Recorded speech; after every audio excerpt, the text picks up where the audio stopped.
며칠 후에 키라는 머뭇거리며 자미슨에게 말했다. 꽃밭을 만들 장소가 필요해요. 식물이 잘 마르도록 바람이 잘 통하는 땅과 모닥불을 피울 곳과 염색용 그릇과 들통이 있어야 해요. 그 다음에 좀 더 생각하다가 덧붙였다.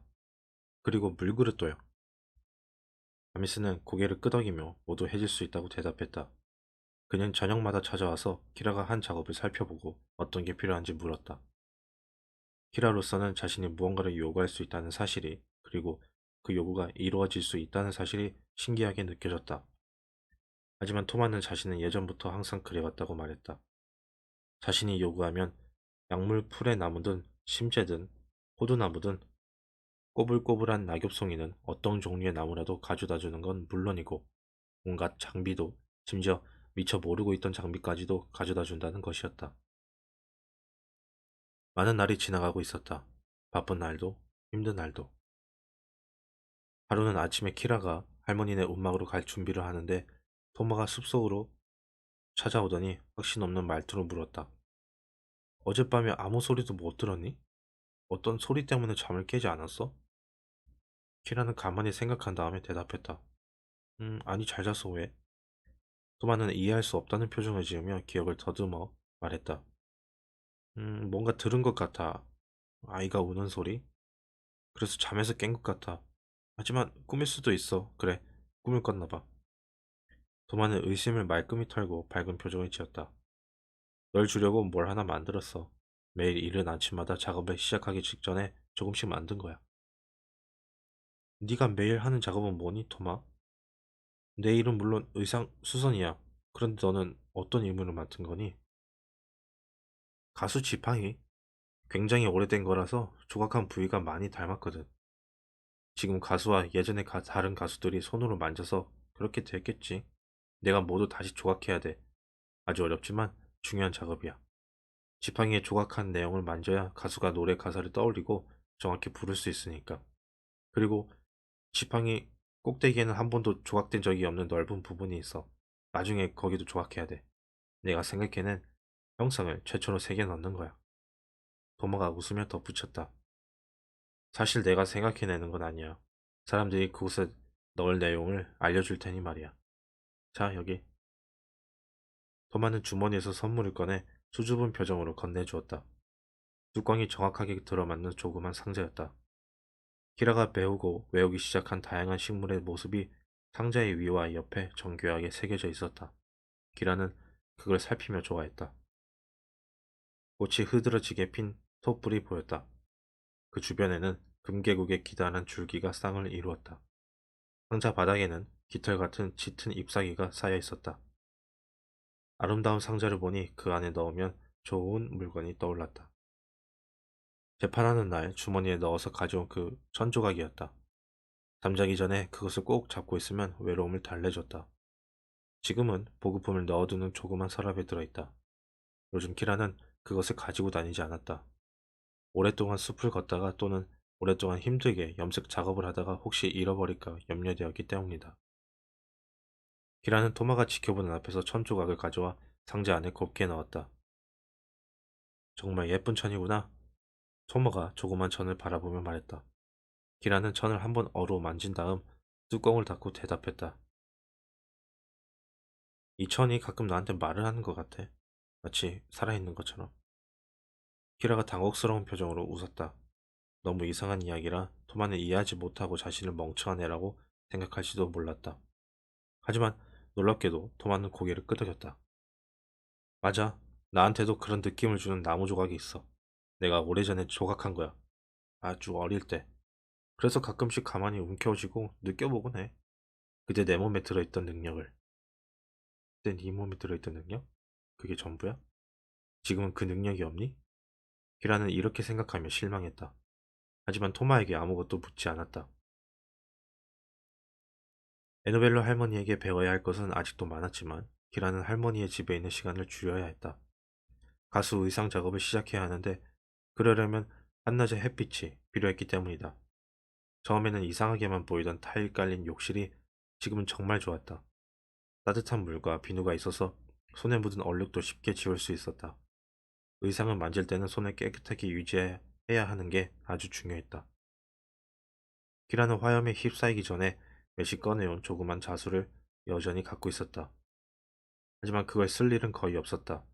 키라에게 제공된 보급품 중에는 무릎으로 힘들여 잡을 필요가 없도록 단단한 나무 다리가 달린 새 자수틀도 있었다.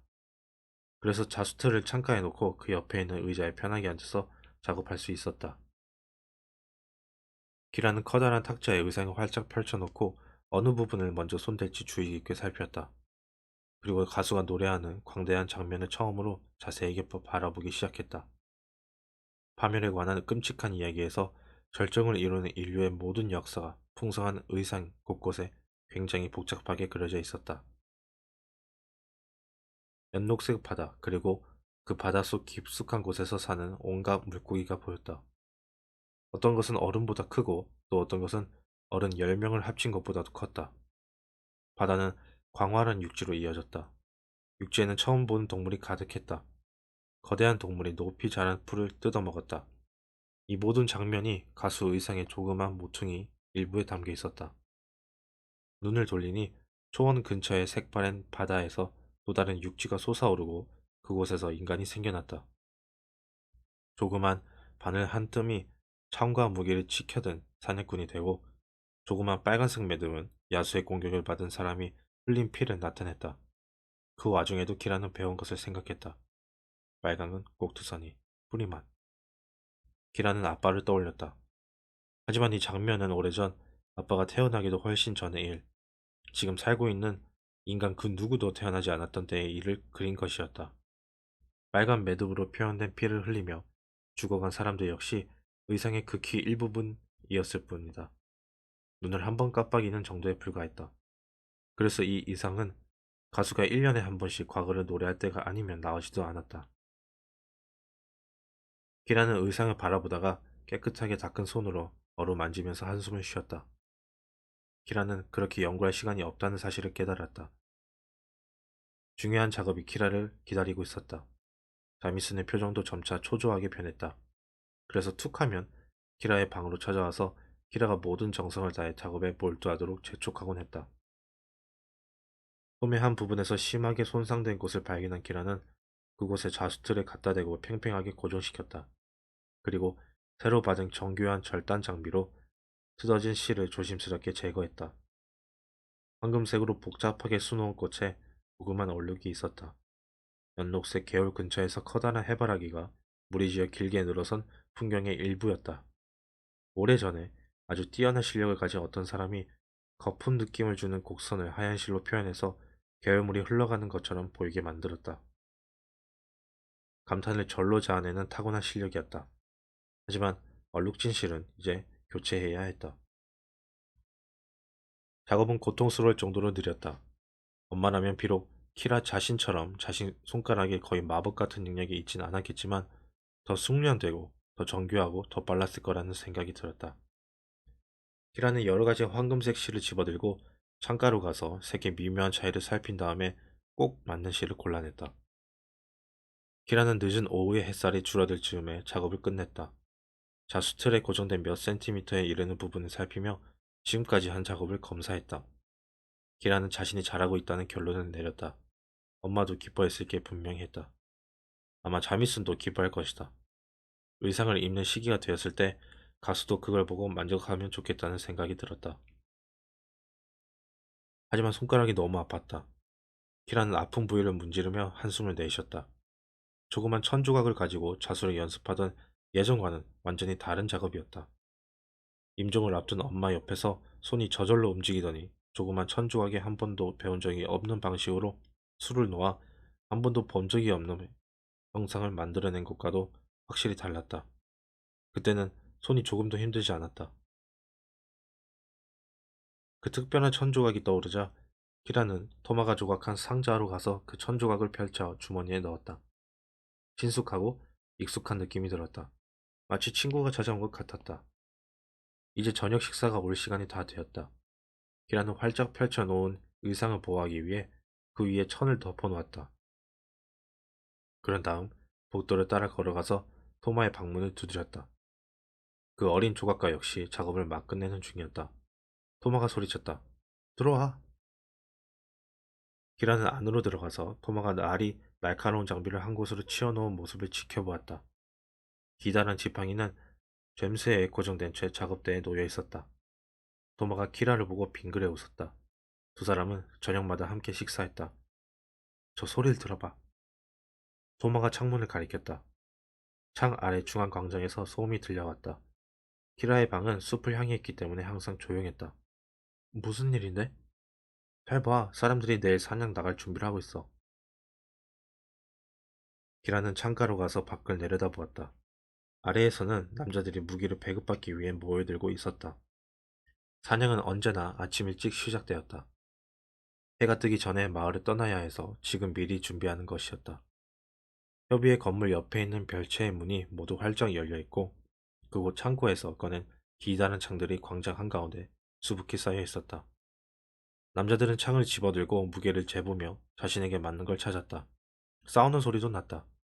남자들이 창 하나를 움켜잡은 채 자기가 차지하려고 서로에게 고함을 질러댔다. 시끄럽고 혼란스러운 와중에 조그만 아이 하나가 어른들 사이에서 툭 튀어나와 창을 움켜쥐는 모습이 키라의 시선에 잡혔다. 아무도 아이에게 신경 쓰지 않았다. 모두 자기 일에 열중하며 밀고 당길 뿐이었다. 남자 하나가 벌써 날카로운 창에 찔려 피를 흘리고 있었다. 무기를 아무렇게나 배급하다 보니 무기 배급이 끝나기도 전에 여러 사람이 부상을 당할 게 분명했다. 아이에게 관심을 기울이는 사람도 전혀 없었다. 키라는 기다란 창 하나를 집어들고 의기양양하게 군중 옆으로 빠져나가는 아이를 창가에서 자세히 살펴보았다. 개 한 마리가 아이의 맨발 곁에서 뛰어다녔다. 메시야, 쟨 아직 어려. 토마, 너무 어려서 사냥을 나갈 수 없어. 키라가 깜짝 놀라 소리치자 토마가 창가로 나왔다. 토마는 키라의 손가락이 가리키는 대로 눈길을 돌리고는 마침내 한쪽 옆에서 창을 들고 있는 맷을 발견했다. 사내 아이는 가끔 저래. 어른들도 신경 쓰지 않아. 사냥에 따라 나갔어도 뭐라고 안 해. 토마가 킥킥거리며 설명했다. 하지만 어린아이에겐 너무 위험한 일이야, 토마. 아무려면 어때? 저 애도 그냥 아이일 뿐이야. 어차피 저런 애는 사방에 널려 있어.